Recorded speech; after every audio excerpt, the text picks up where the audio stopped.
Bryan Cranston. Juste Bryan fucking Cranston. Définitivement le maître du jeu d'échecs psychologique.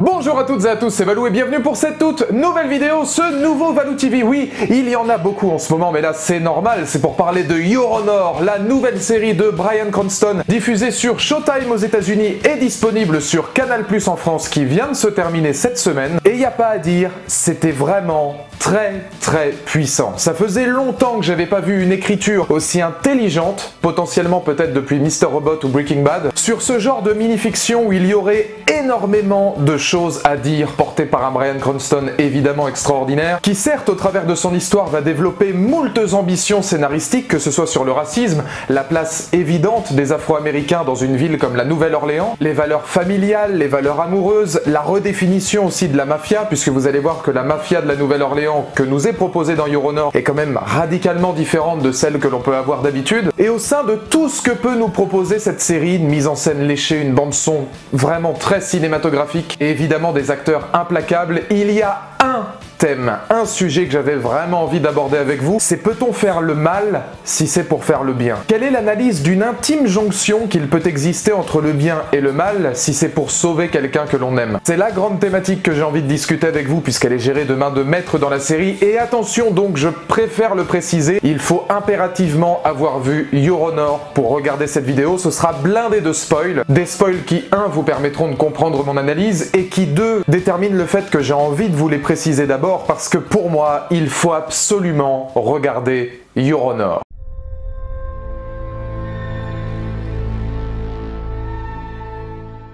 Si vous m'aviez demandé critique de Your Honor quelques épisodes avant son final, j'aurais sûrement fait l'éloge d'un récit grandiose, mêlant situations fortes, développement de personnages à la hauteur d'une écriture gilliganesque et mise en scène soignée. Mais si vous me l'aviez demandé, j'aurais également dû reconnaître forte baisse de régime en milieu de show. Mais ça, c'était avant les derniers épisodes d'une œuvre magistrale. Avant que Your Honor passe de nouveaux tours de force d'un homme, Bryan Cranston, à véritable épopée réaliste et bouleversante, questionnant plus que jamais le spectateur sur une question simple: jusqu'où irions-nous pour sauver les personnes que l'on aime? Quelle place l'être humain accorde-t-il encore à la compassion, la culpabilité ou le remords? Oui, s'il y a beaucoup à dire sur la nouvelle perle de Peter Moffat, j'aborde donc cette analyse par un thème précis, via les frasques du juge Michael Desiato, voyant son fils tuer l'enfant de Jimmy Baxter, parrain de la mafia. Je vous propose de nous mettre à notre tour dans la peau du jury, exerçant au cœur d'une question simple, en quoi Your Honor se veut relecture de l'infime proximité existant entre le bien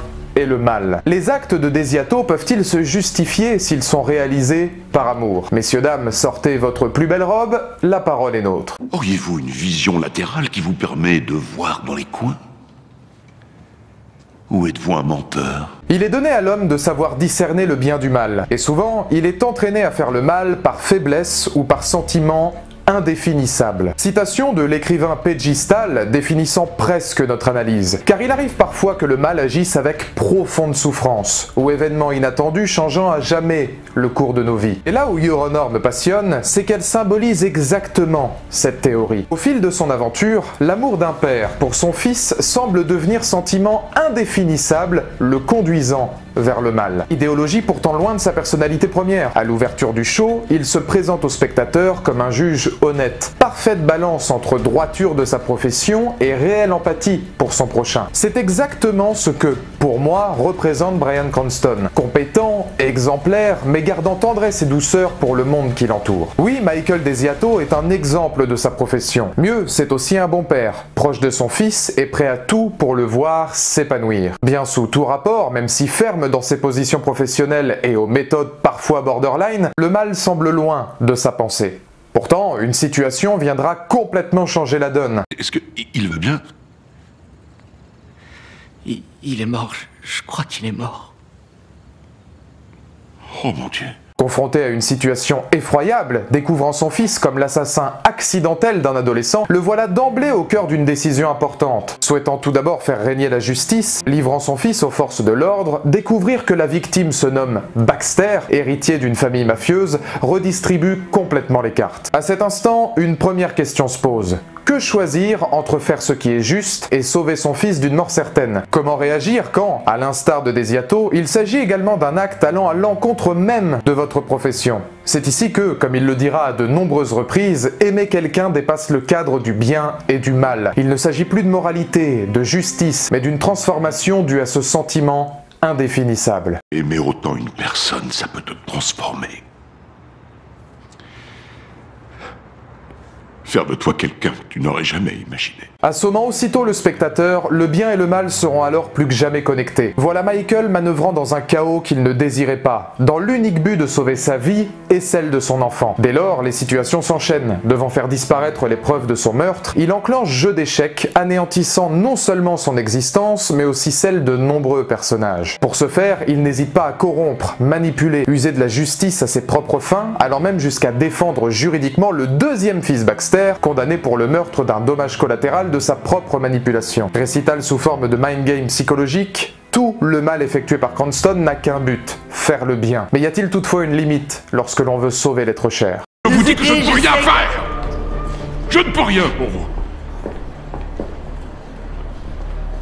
Je suis désolé. C'est une question que l'on pouvait effectivement se poser avec Breaking Bad. Si Walter avait lui décidé de son recours au mal, contrairement à Michael, les deux hommes sont génies de leur domaine respectif, manipulant et se jouant de ce mind game afin de subvenir à leur famille ou la sauver. Cela étant, contrairement à Heisenberg, il semble difficile de voir en ce juge personnage finissant par apprécier ce jeu d'échecs. Car il en est quelque part l'une des victimes, bafouant ses principes par amour. Tout au long de ces 10 épisodes, au rythme de personnages s'entremêlant au cœur de cette affaire, un sentiment vient envahir le spectateur autant que son personnage. La culpabilité. Sensation que l'on devine, malgré ses frasques, lors de plusieurs séquences. L'exemple le plus probant intervient d'ailleurs sous forme de paradoxe. Lors d'un dialogue avec Jimmy Baxter, il lui rappelle le type d'homme qu'est le parrain, n'hésitant pas à tuer toute la famille de Coffey, injustement inculpée pour le meurtre de son fils. Mais d'un autre regard, rien ne serait arrivé si Michael lui-même n'avait pas agi dans son propre intérêt familial, causant indirectement la mort de ces personnes en se débarrassant de sa voiture. Cette définition n'en fait-elle donc pas principal coupable, même si partant d'une bonne intention de cette enquête? C'est là que, pour moi, la série dispose d'un des meilleurs scénarios de ces dernières années. Nous n'avons pas face à nous un jeu manichéen, mais étude comportementale nous plaçant dans la peau de ces personnages, et ce via une multitude de pistes et de compréhension. D'un côté, via plusieurs scènes d'un réalisme implacable, Michael se voit contraint de bafouer tous ses principes. Prenons comme exemple l'affaire Carlo Baxter, dans son lieu sacré, le tribunal. Tout accable, y compris l'accusé en question, le comportement du jeune Baxter. Assassinat n'étant d'ailleurs que le résultat d'une personne, Michael Desiato, et de ses frasques visant à sauver son fils. Alors je vous le demande, la vie d'Adam valait-elle plus que celle de toute une famille innocente dans l'équation? Par la souffrance que Michael véhicule, par tous ses actes, peut-on comprendre ou blâmer l'attitude qu'il adopte? Bryan Cranston, dans un discours extrêmement émouvant à son meilleur ami, l'excellent Isaiah Whitlock Jr., le confirme lui-même. On a accepté de nuire à une personne, une seule personne, et même quand c'est pour la bonne cause. Tout le monde en paye les conséquences. Payer les conséquences de ses actes. Dans ce genre de sentiment aussi profond, je pense que la réponse est claire. Le manichéisme s'effondre. Car ce que nous propose Your Honor, c'est tout simplement relecture du bien et du mal. De tout temps, les actions des uns furent parfois malheur des autres, quand chaque décision que nous prenons impacte en bien ou en mal une partie de notre entourage et de notre existence. Du côté de Michael, pourtant habitué à la justice, certaines personnes peuvent voir en ses choix décisions égoïstes d'un homme agissant même, dans la deuxième partie de la série, plus souvent pour lui que pour Adam. D'autres y verront réaction d'un père aimant et pleinement compréhensible. C'est toute la beauté de la série. Elle nous parle, nous questionne, nous place comme l'un des acteurs de son drame. Au demeurant, même l'origine du show, au terme d'une introduction fantastique, vient illustrer les propos de Peggy Stahl. Adam est-il vraiment responsable de la mort de Rocco? Suivi par un gang, apeuré, en pleine crise d'asthme, percutant un homme et tentant de le sauver envers et contre tout, il semble bien qu'ici, le mal vienne s'installer dans sa vie de façon impromptue, finissant par envahir son père jusqu'à prendre moult décisions que nous, spectateurs, pourrions trouver horribles. Autre exemple de ce paradoxe, profiter de la sénilité d'un homme après s'être pourtant confessé à lui en dit long sur les dérives de composer avec le mal. Manipuler son jury, droguer une âme prête à s'amender, se faire passer pour un autre afin de totalement disculper son fils. Ce jeu d'échecs prend proportion fascinante, jusqu'à un final extraordinaire.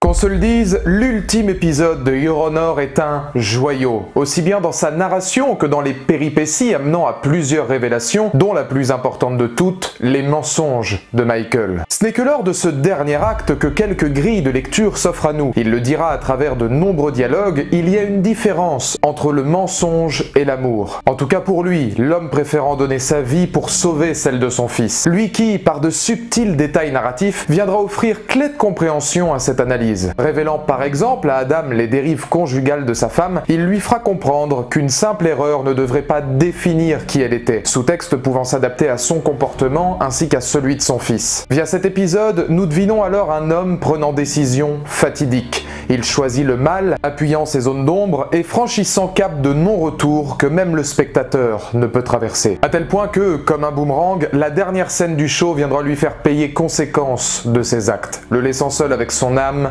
et sa conscience. Comme si plusieurs questions restaient en tête. Le destin s'est-il vengé de ses actions? Le bien que souhaitera un homme, même pour une cause aussi noble que sauver son fils, peut-il lui permettre de briser des vies? L'acte égoïste peut-il se pardonner pour une bonne cause? Ce sont toutes ces questions qui font de Your Honor l'immense surprise de ce début d'année, profitant d'un Bryan Cranston immense, démontrant une fois de plus la maestria d'un jeu fantastique. Un drame puissant, à l'image d'une ville de New Orleans oscillant toujours entre bonté et corruption, comme les démons d'un juge paradoxal. Le seul délit qu'il ne parviendra jamais à juger sera finalement le sien, l'amour incommensurable qu'il porte à son fils. Et si, finalement, l'amour n'était pas sentiment capable de transformer le meilleur des hommes? Et si, depuis Breaking Bad, Your Honor n'était pas dans un registre complètement différent, la série poussant le plus le spectateur dans ses derniers retranchements? Voilà donc pour mon avis sur Your Honor, et dans les commentaires ci-dessous, n'hésitez pas à me donner votre point de vue. Je ne peux pas m'empêcher de terminer cette analyse en parlant de la toute dernière scène, qui déjà nous laisse imaginer la place du destin et la place du karma, payer les conséquences de ses actes. On le voit bien avec Bryan Cranston qui va voir son fils mourir dans ses bras par finalement une situation de cause à effet qui n'est même pas de son ressort, donc encore une fois le destin vient nous rattraper. Mais la composition musicale du dernier plan avec Adam qui meurt dans les bras de Michael, le silence avec Michael qu'on devine hurler, pleurer à chaudes larmes avec son fils mort dans ses bras, et simplement une musique extra-diégétique qui vient nous être offerte aux oreilles, et bah pour moi ça m'a fait penser au Parrain 3. J'ai vu dans cette scène